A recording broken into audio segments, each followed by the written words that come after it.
नमस्कार दोस्तों, आपके अपने चैनल हमारे संस्कार में आपका बहुत बहुत स्वागत है। आज हम आपके लिए लेकर आए हैं माघ मास कथा अध्याय 2। लेकिन उससे पहले अगर आप हमारे चैनल पर नए हैं और अभी तक आपने चैनल को सब्सक्राइब नहीं किया है तो आप सभी से निवेदन है, प्लीज़ हमारे चैनल को सब्सक्राइब करें, वीडियो को लाइक करें, ज़्यादा से ज़्यादा शेयर करें ताकि यह कथा और लोगों तक भी पहुंच सके, उन्हें भी इसके श्रवण का लाभ मिल सके।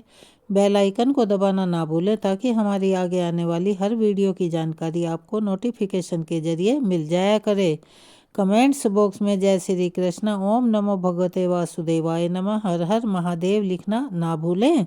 आपका ये छोटा सा प्रयास हमारे लिए काफ़ी मददगार साबित होता है। आपको तो बहुत थोड़ा सा समय लगता है। अपना सहयोग और प्यार हमें ऐसे ही प्रदान करते रहें। परमपिता परमेश्वर की कृपा आप सभी पर हमेशा बनी रहे।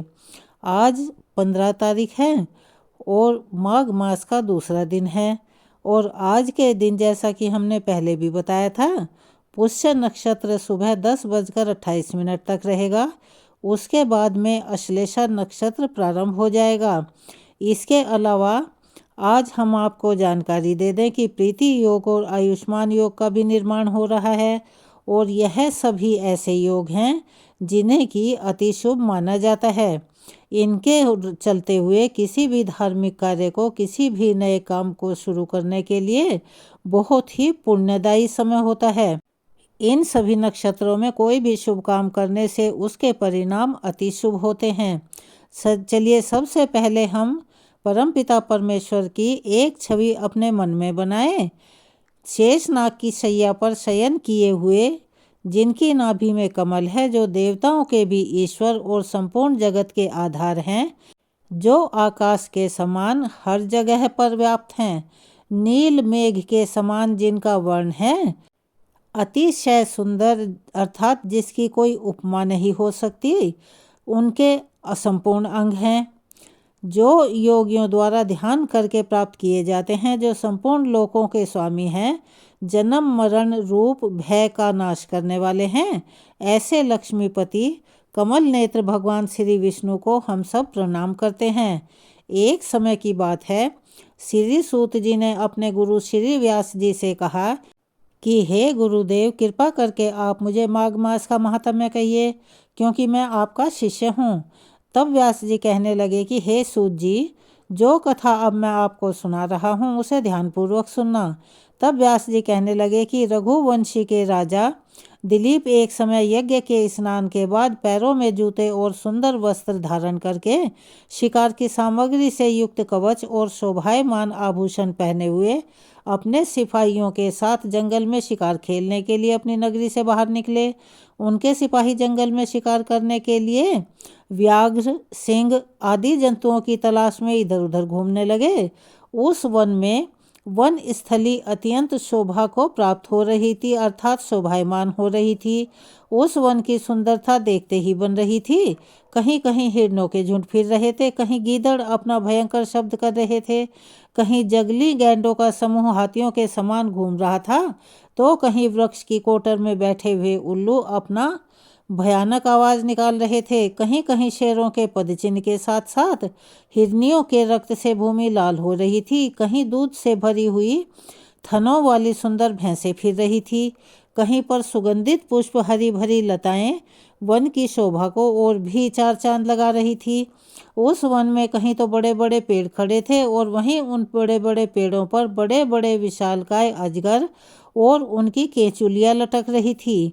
अर्थात उस वन स्थली का दृश्य मनोरम होने के साथ साथ भयावह भी था। उसी समय राजा के सिपाहियों के वाद्य यंत्रों की आवाज़ सुनकर एक मृग यानी हिरन वन में से निकलकर इधर उधर भागने लगा, क्योंकि उसे पता ही नहीं लग रहा था कि वो किधर जाए। बड़ी बड़ी चौकड़ियां भरता हुआ वह आगे बढ़ने लगा। राजा ने उसे मारने के इरादे से उसके पीछे पीछे अपना घोड़ा दौड़ा दिया, परंतु वह मृग तो पूरी शक्ति के साथ भाग रहा था। मृग कांटेदार वृक्षों के एक जंगल में जा घुसा और राजा ने भी बिना कुछ सोचे समझे उसका पीछा किया और पीछा करते हुए उसी वन में प्रवेश कर लिया। परंतु दूर जाकर वह मृग राजा की दृष्टि से ओझल होकर कहीं अंतर्ध्यान हो गया, यानी गायब हो गया। अब राजा निर्जन वन में अपने सैनिकों सहित प्यास के मारे बड़ी दुखी हो गया, क्योंकि उस मृग के पीछे भागते भागते बहुत समय बीत गया था। बहुत देर तक दौड़ने और इधर उधर शिकार ढूंढने के कारण राजा के सैनिक भी काफ़ी थक चुके थे और घोड़े भी थक गए थे। इसीलिए वे वहां पर रुक गए। थोड़ी ही देर बाद राजा ने एक बड़ा भारी सुंदर सरोवर देखा, जिसके किनारों पर सुंदर घने वृक्ष खड़े हुए थे। उस सरोवर का जल बिल्कुल ही शांत था, जैसे कि सज्जनों का हृदय शांत रहता है, और पवित्र दिख रहा था। सरोवर का जल लहरों से बड़ा सुंदर लग रहा था। उसमें लहरें उठती थी, बैठती थी, उठती थी, बैठती थी।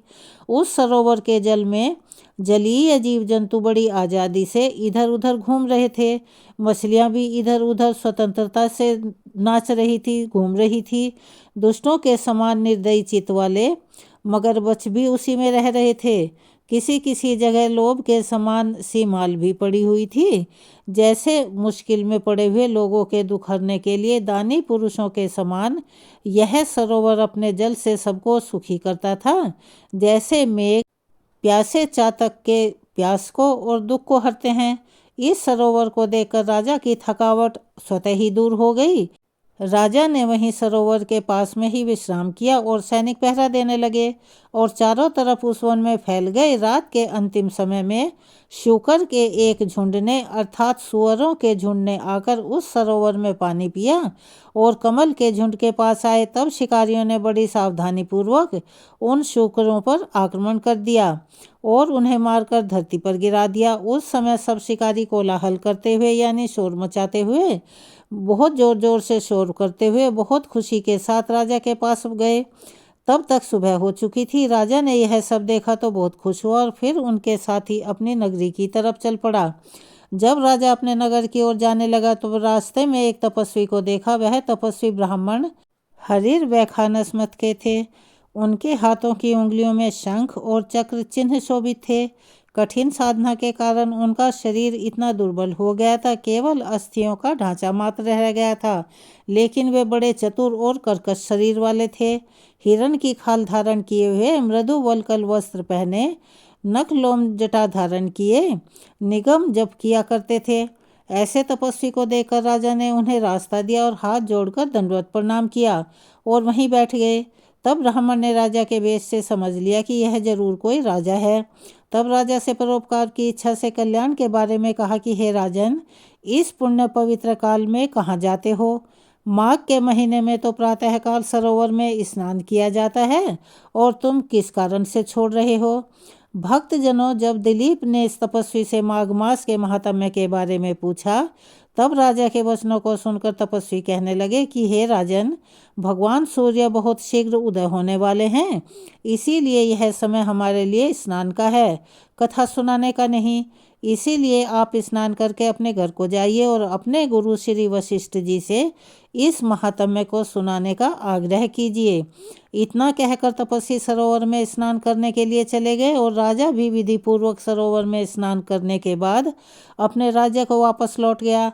अपनी रानी को तपस्वी के बारे में सब कुछ बता दिया। इस प्रकार सूत जी व्यास जी से पूछने लगे, हे गुरुदेव, कृपया यह भी तो बताइए कि राजा दिलीप ने अपने गुरु वशिष्ठ जी से क्या प्रश्न किया और उन्होंने इसका भला क्या उत्तर दिया? सब कुछ कृपा पूर्वक कहिए। तब व्यास जी कहने लगे, हे सूत जी, राजा दिलीप ने रात को सुख से सोकर प्रातः समय ही अपने गुरु वशिष्ठ जी के पास जाकर उनके चरणों को छूकर उन्हें प्रणाम करके तपस्वी के बताए हुए प्रश्नों को बड़ी विनम्रता के साथ पूछा। हे गुरुजी, आपने आचार, दंड, नीति, राज्य, धर्म और चारों वर्णों के चारों आश्रमों की क्रियाओं, दान और उनके विधान, यज्ञ और उनकी विधियां, व्रत, उनकी प्रतिष्ठा तथा भगवान विष्णु की आराधना अनेक प्रकार से तथा विस्तार पूर्वक मुझे बतलाई है। अब आपसे माघ मास के स्नान के महात्म्य को भी मैं सुनना चाहता हूँ। सो हे तपोधन, नियम पूर्वक कृपया इसकी विधि समझाइए। तब गुरु वशिष्ठ जी कहने लगे कि हे राजन, तुम दोनों लोकों के कल्याणकारी वनवासी तथा गृहस्थियों के अंतःकरण को पवित्र करने वाले माघ मास के स्नान का बहुत ही सुंदर प्रश्न पूछा है। हे राजन, मैं तुम्हें माघ मास का यह फल सुना रहा हूँ। ध्यान से सुनो। जो लोग होम, यज्ञ तथा इष्ट पूर्ण कर्मों के बिना ही उत्तम गति प्राप्त करना चाहते हों, माघ में प्रातःकाल बाहर के जल में स्नान करें। मकर राशि के सूर्य के आने पर माघ मास में स्नान का फल गऊ, भूमि, तिल, वस्त्र, स्वर्ण, अन्न, घोड़ा आदि दानों का चंद्रायन और ब्रह्मा कूर्च व्रत आदि से भी कहीं ज़्यादा पुण्यदायी होता है। बैसाख मास में जल और अन्न का दान उत्तम माना जाता है। कार्तिक मास में तपस्या और पूजा की प्रधानता मानी जाती है और माघ मास में जप, होम और दान, ये तीनों ही बातें विशेष मानी जाती हैं और इनका अक्षय पुण्य प्राप्त होता है। जिन लोगों ने हे राजन माघ मास में प्रातःकाल स्नान, नाना प्रकार का दान और भगवान श्री हरि के स्तोत्र का पाठ किया हो, वे ही दिव्य धाम यानी के बैकुंठ में आनंद पूर्वक निवास करते हैं। अपने किसी प्रिय वस्तु के त्याग और नियमों के पालन से मार्ग साधा हुआ धर्म का साधक होता है और अधर्म की जड़ों को काट देता है। माघ मास में स्नान करने वाला पुरुष राजा और मुक्ति के मार्ग को जानने वाला होता है। दिव्य दृष्टि वाले महात्माओं ने कहा है कि जो मनुष्य माघ मास में सकाम या भगवान के निमित्त नियम पूर्वक माघ मास में स्नान करता है, वह अनंत फल देने वाला होता है। उसके शरीर की बुद्धि, प्रीति, ऐश्वर्य और चारों प्रकार के फलों की प्राप्ति हो जाती है। आदिति ने 12 वर्ष तक मकर संक्रांति में अन्न त्याग कर स्नान किया था, जिससे तीनों लोकों को उज्जवल करने वाले 12 पुत्र उत्पन्न हुए थे। माघ मास में स्नान करने से ही रोहिणी, सुभगा, अरुंधति दानशील हुई और इंद्राणी के समान रूपवती होकर प्रसिद्ध हो गई। जो भक्त माघ मास में स्नान करते हैं तथा देवताओं के पूजन में लगातार तत्पर रहते हैं, उन्हें सुंदर स्थान, हाथी और घोड़ों की सवारी तथा दान के लिए द्रव्य प्राप्त होता है। अतिथियों से उनका घर सदा भरा रहता है। अतिथि देवो भव यानी कि अतिथियों को देवता का रूप माना जाता है। अतिथियों से उनका घर हमेशा ही परिपूर्ण रहता है। उनके घर में सदा वेद ध्वनि होती रहती है। वह मनुष्य धन्य हैं जो माघ मास में स्नान करते हैं, दान देते हैं तथा व्रत और नियमों का पालन करते हैं। अन्य पुण्यों से स्वर्ग में गए हुए मनुष्य पुण्य समाप्त होने पर वहां से लौट आते हैं, किंतु माघ के महीने में स्नान करने वाले मनुष्यों को कभी भी वहां से लौटकर नहीं आना पड़ता। अर्थात यहाँ पर कहने का तात्पर्य यह है कि मृत्यु के पश्चात बार बार उन्हें आवागमन से मुक्ति मिल जाती है और जीवन मरण के बंधन में नहीं बंधना पड़ता।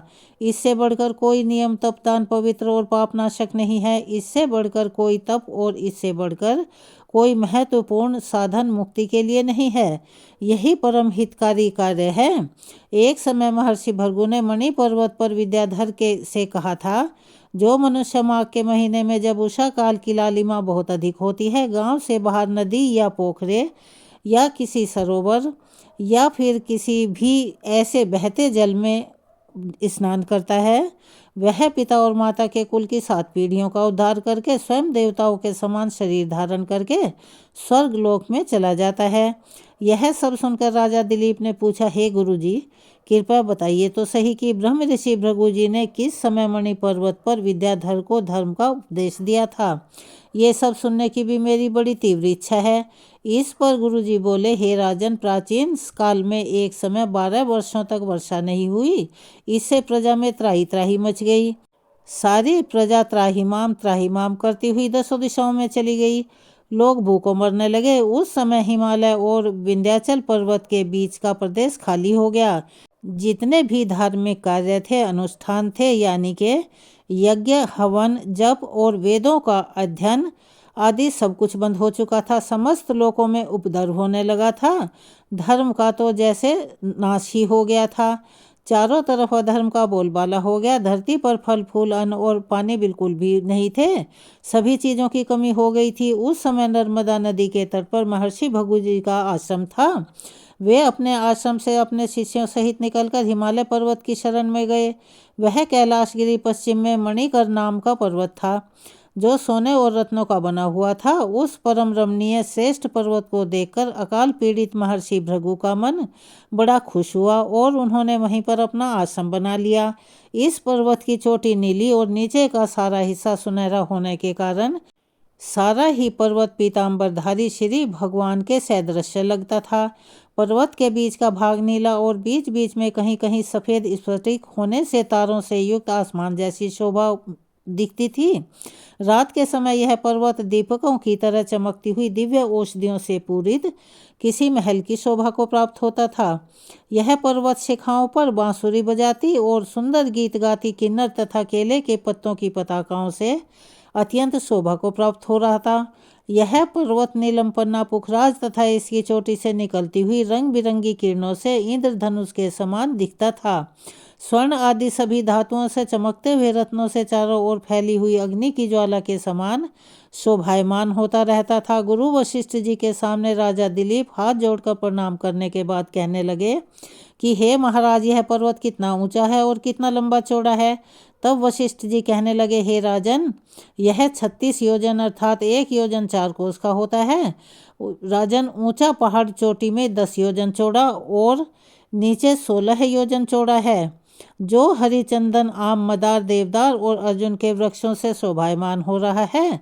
जब धरती पर अकाल पड़ा तब अकाल से दुखी होकर इस पर्वत को और फल फूलों से परिपूर्ण देखकर भृगु ऋषि वहीं रहने लगे और यहाँ पर कंदराओं में उपवन में बहुत दिन तक रहकर तपस्या करते रहे। इस प्रकार जब भृगु ऋषि वहाँ पर अपने आश्रम में रह रहे थे तब एक विद्याधर अपनी पत्नी सहित उतरा।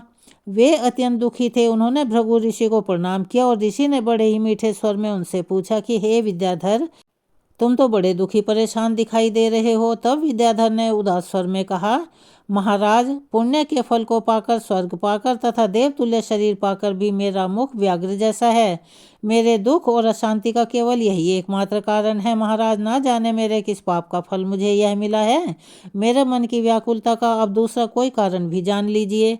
गुरुवर, मेरी पत्नी अति रूपवती, मीठा बोलने वाली, नाचने और गाने की कला में निपुण, शुद्ध मन वाली, 7 सुरों वाली, वीणा बजाने वाली, जिसने अपने कंठ से गाकर देव ऋषि नारद को भी प्रसन्न किया, नाना स्वरों के नाद से वीणा बजाकर कुबेर जी को प्रसन्न किया, अनेक प्रकार के नाच और ताल से भगवान शिव भी अति प्रसन्न होकर रोमांचित हुए थे। शील, उदारता, रूप और यौवन में स्वर्ग की कोई अप्सरा भी उस जैसी नहीं है। कहाँ तो इतनी सुंदर चंद्रमुखी सी स्त्री और कहाँ मैं व्याघ्र मुख वाला। यही चिंता सदा मेरे हृदय को परेशान करती रहे और यही कारण मेरे दुख का भी है। विद्याधर के ऐसे वचन सुनकर तीनों लोकों की भूत, भविष्य और वर्तमान की बात जानने वाले तथा दिव्य दृष्टि रखने वाले ऋषि कहने लगे, हे विद्याधर, कर्म करने के विचित्र फलों को प्राप्त होकर ज्ञानी पुरुष भी मोह को प्राप्त हो जाते हैं, अर्थात उसमें फंस जाते हैं। हे पुत्र, तुमने मक्खी को देखा है? मक्खी के पैर कितने छोटे छोटे होते हैं, लेकिन मक्खी के पैर जितना विष भी प्राण लेने वाला हो जाता है। छोटे छोटे पापों का फल भी अत्यंत दुखदायी होता है। तुमने माघ मास की एकादशी का व्रत करके द्वादशी न आने तक शरीर में तेल लगाया। इसी पाप कर्म से तुम व्याघ्र के जैसे हो गए। एकादशी के दिन उपवास करके द्वादशी तिथि को तेल लगाने से राजा पूर्वा ने भी कुरूप शरीर पाया था। तब वह अपने कुरूप शरीर को देखकर दुखी होकर हिमालय पर्वत पर देव सरोवर के किनारे गया। बड़े प्रसन्न मन से शुद्ध स्नान कर कुशा के आसन पर बैठकर भगवान कमल नेत्र, शंख चक्र, गदा पद्म के धारण करने वाले, पीताम्बर और वनमाला धारण किए हुए श्री हरि का चिंतन करते हुए राजा पुररवा ने 3 मास तक निराहार और निर्जल रहकर भगवान का चिंतन और भजन किया। इस प्रकार 7 जन्मों में प्रसन्न होने वाले भगवान राजा 3 ही महीने में तपस्या से खुश हो गए और माघ मास के शुक्ल पक्ष की एकादशी को प्रसन्न होकर भगवान ने अपने शंख के जल को राजा के ऊपर छिड़क दिया और राजा को पवित्र कर दिया। भगवान ने उसके तेल लगाने की बात याद दिलाकर सुंदर देवताओं का स्वरूप उसे दे दिया, जिसे देखकर उर्वशी भी उसको चाहने लगी और राजा कृतकृत्य होकर, धन्य होकर अपनी नगरी को वापस चला गया। रघु ऋषि इस प्रकार कहने लगे कि हे विद्याधर, इसीलिए तुम क्यों दुखी हो रहे हो? यदि अपना यह राक्षसी रूप छोड़ना ही चाहते हो तो फिर मेरा कहना मारकर जल्दी ही पापों को नष्ट करने वाली हेमकूट नदी में माघ स्नान करो, जहाँ पर ऋषि सिद्ध देवता निवास करते हैं। अब मैं इसकी विधि बतला रहा हूँ, ध्यानपूर्वक सुनो। तुम्हारे भाग्य में माघ मास आज से ठीक 5वें दिन से प्रारंभ होने वाला है। पौष मास के शुक्ल पक्ष की एकादशी से इस व्रत को प्रारंभ करो। धरती पर सोना, जितेंद्रिय रहकर दिन में 3 समय स्नान करके महीने भर तक निराहार रहो। सभी भोगों का त्याग करके तीनों समय भगवान श्री हरि का पूजन भजन करो, तब तुम द्वादशी तिथि को शिवजी स्तोत्र और मंत्रों से पूजन करोगे। श्री हरि की चालीसा का पाठ करोगे, तब तुम्हारा मुख देखकर सभी आश्चर्यचकित हो उठेंगे। तुम फिर अपनी पत्नी के साथ सुखपूर्वक रह पाओगे। माघ मास के प्रभाव को जानकर सदा माघ में स्नान करो। पाप दरिद्रता से बचने के लिए मनुष्य को सदा यत्न पूर्वक माघ मास का स्नान करना चाहिए। स्नान करने वाला इस लोक में तो क्या, परलोक में भी सदा सुखी रहता है। गुरु वशिष्ठ जी कहते हैं कि हे राजा दिलीप, भृगु जी के यह वचन सुनकर वह विद्याधर अपनी पत्नी सहित उसी स्थान पर पर्वत के झरने में माघ का स्नान करता रहा। उसके प्रभाव से उसका मुख देव सदृश हो गया और वह फिर मणिग्रीव पर्वत पर ही रहने लगा। भृगु जी भी नियम की समाप्ति पर अपने शिष्यों सहित इवा नदी के तट पर आ गए और वहीं पर उन्होंने माघ मास का स्नान किया। यहाँ की कथा को आज हम यहीं विराम देते हैं। इससे आगे का वृतांत हम आपको अपनी अगली वीडियो में सुनाएंगे। कृपया उसका इंतज़ार कीजिए। लेकिन अगर आप हमारे चैनल पर नए हैं और अभी तक चैनल को सब्सक्राइब नहीं किया है तो आप सभी से निवेदन है, प्लीज़ हमारे चैनल को सब्सक्राइब करें, वीडियो को लाइक करें, ज़्यादा से ज़्यादा शेयर करें ताकि इस कथा के श्रवण का लाभ और लोगों को भी मिल सके। बेल आइकन को दबाना ना भूलें ताकि हमारी आगे आने वाली वीडियो की जानकारी आपको नोटिफिकेशन के जरिए मिल जाया करे। कमेंट्स बॉक्स में जय श्री कृष्णा, हर हर महादेव लिखना ना भूलें। अपना सहयोग और प्यार हमें ऐसे ही प्रदान करते रहें। धन्यवाद।